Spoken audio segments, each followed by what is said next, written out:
everyone. Today we're looking at notes 5-9, imaginary numbers. So before we get to imaginary numbers, let's review simplifying square roots. So we all know that the square root of 9 is 3. Agreed?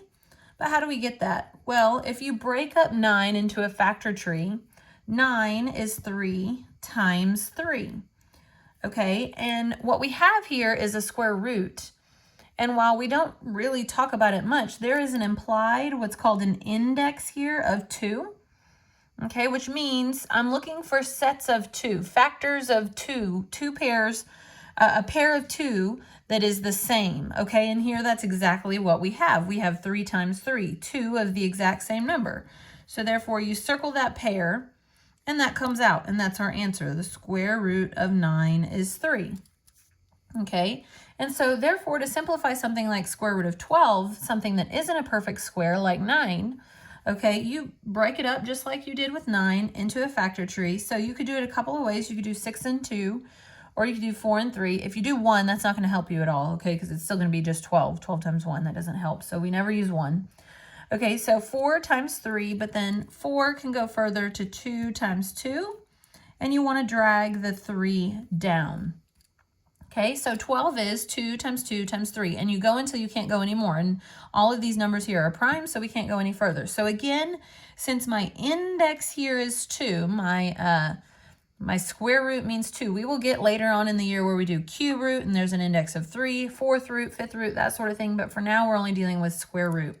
Okay, since my index is 2, I'm looking for anything that's 2 of the same, which I have 2 2's. So 2 comes out, 3 stays in. Okay, so 2 square root of 3 is the simplified version of square root of 12. All right, so now look at 2 times the square root of 45. Okay, so we don't multiply these together because this is outside of the radical, that's inside. You can never ever do that. Okay, you just ignore this and you break up this using the factor tree like you've been. So 9 times 5 is what I think of when I see 45. And then 9 is 3 times 3, and 5 is prime. Can't go any further, so just drag it down. So that's as far as this guy goes. Okay, so we have a set of 2 3's, but there was already a 2 that was outside. So 2 was outside, times 3 comes out, square root of 5 stays in. So this is going to be 6 square root of 5. Okay. So 540, I see 540 and I'm thinking 54 and 10, right? Okay, and then 54 is 9 times 6. 9 times 6. 10 is 5 times 2. Make sure you're putting your dots in between, otherwise you might think that's 65 instead of 6 times 5. Make sure there's dots in between each factor. Okay, so 3 times 3. Then 6 is 3 times 2. Again, notice I put my dot there. And then 5 is prime, so I'm going to drag it down. And 2 is prime, so I'm going to drag it down. So now all of these numbers are prime. 3, 3, 3, 2, 5, 2. So I do have a set of 2 3's, okay? And even though they're not side by side, I have a set of 2 2's. That's okay if they're not side by side. So I didn't have anything outside to begin with. So it's just going to be 3 comes out, a set of 2's comes out, and then 3 and 5 stays in. So a 3 stays in and a 5 stays in. Okay, so 3 times 2 is 6. And then 3 times 5 is 15. All right. So last one we have here, number 5. There's a negative on the outside to begin with. We ignore that and we start breaking up 75. So I think 75 is 3/4. So 3 times 25, and then 25 is 5 and 5, and 3 is prime, so drag it down. So the 5's pair up. I always think of this as like the 5's pair up, they marry, they become 1. So when you take it out, that's why you're only taking out 5. So negative was already there. Okay, and then the 5's paired up, come out as 1, so it's just 5. Square root of 3 is all that stayed in. So -5 square root of 3. Okay. So now we've dealt with negative on the outside before, but we've never dealt with negative on the inside. So that's what we're about to do. Okay, and hence that's where the imaginary numbers come from. Okay, so there's this definition. Well, I won't get into too much detail into this definition, but we will say, for now, until you get to advanced math, we will say for now that the square root of -1 is equal to I, or an imaginary unit. Okay? So therefore, anytime you have a -1 underneath a square root, now be advised, this is an index of 2. If no index is written, 2 is implied, okay? This definition does not apply for cube root, fourth root, fifth root, anything like that. It's just square root of -1 is equal to I. So we're going to tackle this very, very similarly to what we were just doing. So the only difference is when you have that negative under the radical, the first thing you're going to do is break up the -1. So we're going to say this is -1 times 2, and then 2 is prime, so we don't need to go further. So kind of like we were circling pairs before, we're going to circle pairs and we're going to circle the -1 because the -1 comes outside of the radical and it becomes an I. So that -1 comes out, becomes an I. This 2 doesn't have a pair, so it stays inside. Okay. That wasn't that bad, was it? Okay, so -18. So you're going to break up the -1 times 18.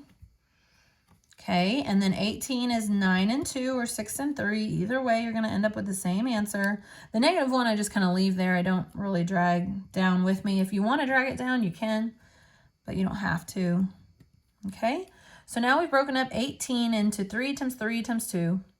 Okay, so then I circle my -1. That's going to come out as an I. I circle my pair. Remember, my pairs marry, become 1, and they come outside as only 1. So you only write that pair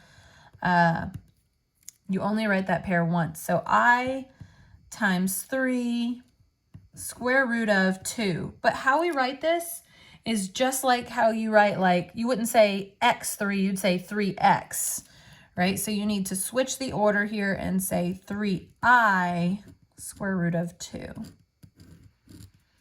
Okay. All right, so square root of -4. So -1 times 4. 4 is 2 times 2. So on this one, the -1 comes out as I. The pair of 2's comes out, so it's going to be 2I. I went ahead and did it in the correct order. And then there was nothing else left inside. Everything circled up and came out. So the radical is just gone. Okay, 2I.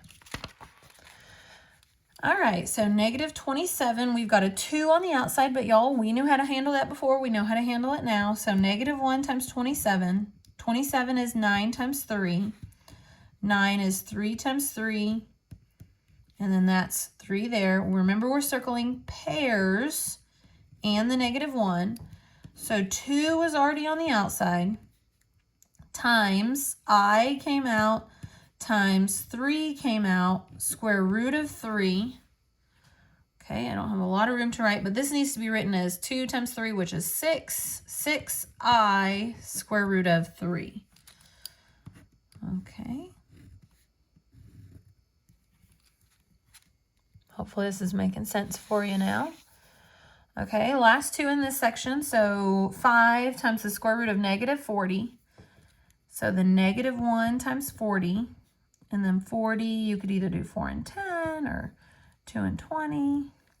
Okay, so I'm going to choose 4 and 10. So 2 and 2, and then 5 and 2. Make sure you've got your dots in between there. So the -1, set of 2's, 5 was already outside. So 5 times 2 times I comes out. Square root of 5 times 2 stays in. So this is 10I square root of 10.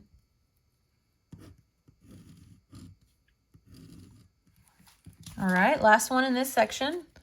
This negative square root of -48. And on this one, for whatever reason, I always get the question, will that negative times that negative turn positive? No, it's just like here, you didn't multiply the 5 times the -40. It's not legal. Same thing here. That negative just is going to drag down and stay on the outside. So here you've got -1 and 48. 48, I use 6 and 8. So 6 is 3 and 2. 8 is 4 and 2. Drag the 3 down. Drag the 2 down. 4 is 2 and 2. And then this 2 drags down. So you've got the -1 is going to come out as I. You've got a set of 2's and another set of 2's. So let's be really careful. We've got negative. Set of 2's comes out, times another set of 2's comes out, times I, square root of 3 stays in. So -4I square root of 3. Okay, so this brings us to kind of something else we need to touch on. We're going to get more into detail later, but for now I just need to touch on it because it is coming up in the near future. So what happens when you have variables inside a radical like this? So really, pretty much the same rules apply. So x squared is x times x, right? And y to the fourth is really y times y times y times y, agreed? This is still square root. This is still an index of 2. That still means circle your pairs of 2. So circle a pair of 2, circle a pair of 2, circle a pair of 2. So you would think x comes out, single pair of x comes out, and then how many pairs of y come out? Well, y times y comes out, a pair of y's and a pair of y's. So really what comes out is x y squared. And you would think, oh, I'm going to box that and that's going to be my final answer, except you would be wrong. Okay, yes, I agree with you. Nothing else is left inside the radical. I'm definitely in agreement with you about that. But here's something you're going to need. Anytime you have an even index, and again, we're going to get more into this later, but all we're going to be dealing with now is a square root. So even index and an odd power that comes out, that variable needs an absolute value bars around it. This variable does not need absolute value bars because think about it. If y was a negative number, if it was, let's just say it was. If y was a negative number and it came out of the radical, even if it was, if you square any negative number, what happens to it? It becomes what? Positive, right? So if this exponent is even, then you don't need absolute value bars. It's these exponents that are odd that need absolute value because you can't take a negative number out of the radical. We just showed that. A negative number doesn't come out of the radical, it comes out as an I.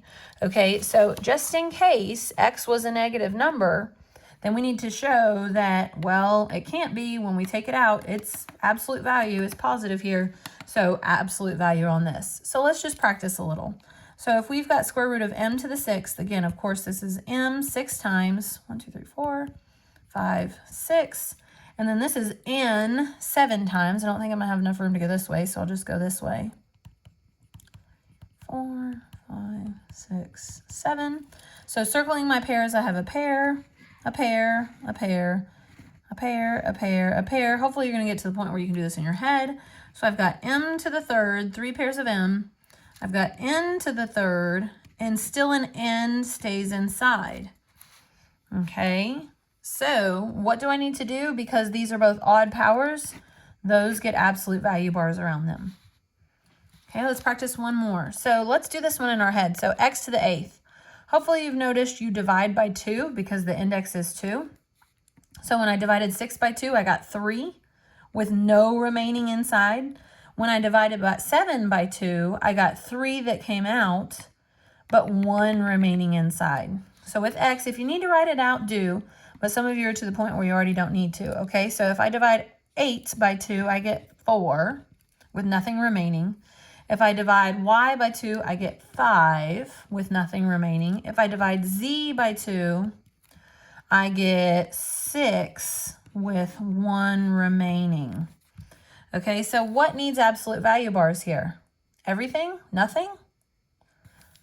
Just the y, just the odd exponent, okay? X to the 4th, no matter what, that's going to turn positive even if x were negative. Okay, same with z to the 6th. That would turn positive because anything times itself an even number of times is going to turn positive. So the y to the 5th is the only thing that needs the absolute value bars.